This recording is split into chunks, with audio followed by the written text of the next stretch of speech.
Welcome to the Freelance Writing Podcast, hosted by Melanie Green.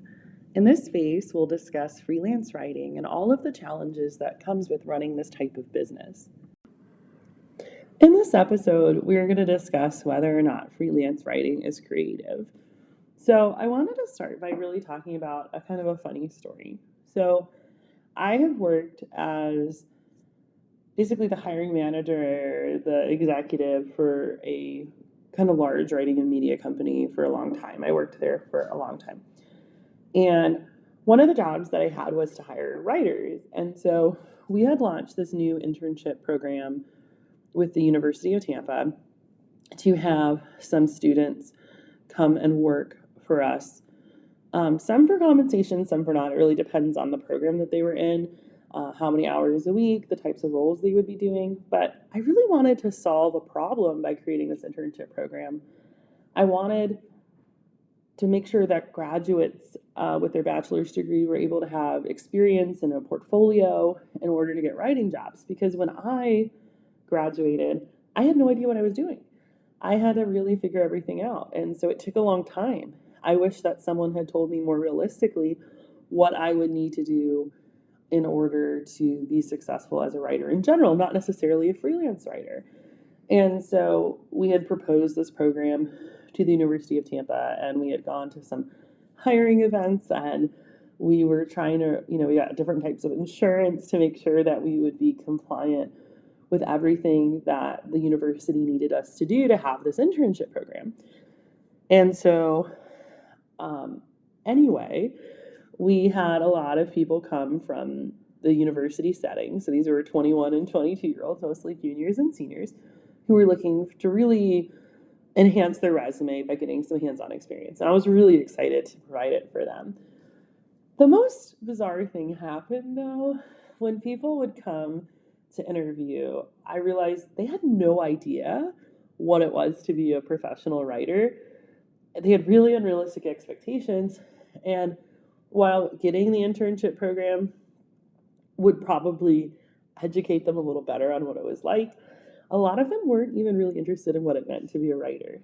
So a lot of them came in with the expectations that writing, professional writing, in terms of, blogs and website pages, resume writing, technical writing was creative. So they would have to wait, they'd sit under a tree and feel inspired and wait until they got a muse to have an idea. When in reality, there are production goals. Working in a professional writing environment, especially at like a copywriting agency, they are very specific with the goals. How many words an hour you need, how many assignments a day, turnaround times, deadlines.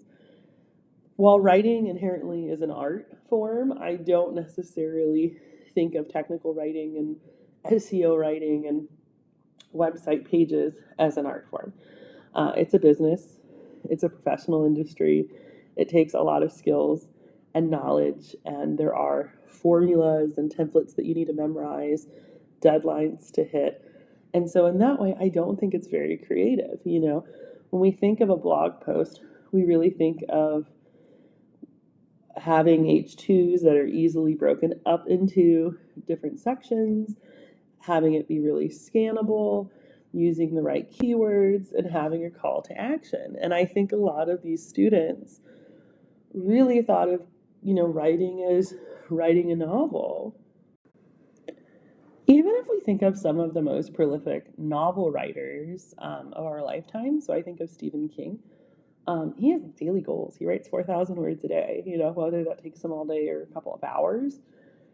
And so in order for him to make the production goals, to hone in his craft, that's something that he has to do very regularly. And so this idea of a muse and a creativity coming to you and just waiting until you're inspired isn't really realistic. The more time you spend doing the thing, the more opportunities that you'll have to be inspired. And that's definitely the truth. The other thing I wanted to kind of point out, and it was really interesting, I've sort of been in this weird place since Toby Keith died. I had an uncle die last year of a similar type of cancer in a similar way. And so I've been just very fascinated by Toby Keith and a little saddened by his death. And I was listening to an interview about songwriting because, of course, he's very well known as being a very good songwriter and having a lot of success with that and being in the Songwriters Hall of Fame. Anyway, he had mentioned that to get the songs that he got, he had to write 4 or 5 days a week. Like, it was something he had to do a lot of. It's not something he could be out of practice of. And so I'd really encourage you to think of freelance writing not as creative, but as a professional skill that you're growing. When I look back at work that I've done 15 years ago, I sort of can't believe it. I still had my master's degree. I had won writing awards at this point. I had, generated quite a bit of money as a writer. I'd worked professionally for really great companies as a writer. But you grow. Yes, you continue to grow and you become a better writer over time. And I will say that, in a way, practicing something creative can take some of the inspiration out of it. I got to write this today, whether or not I feel like it. But I think sometimes that's okay. Thanks for spending some time with me discussing freelance writing. If you'd like to connect with me further, please feel free to reach me at my website at www.melaniegreen.info.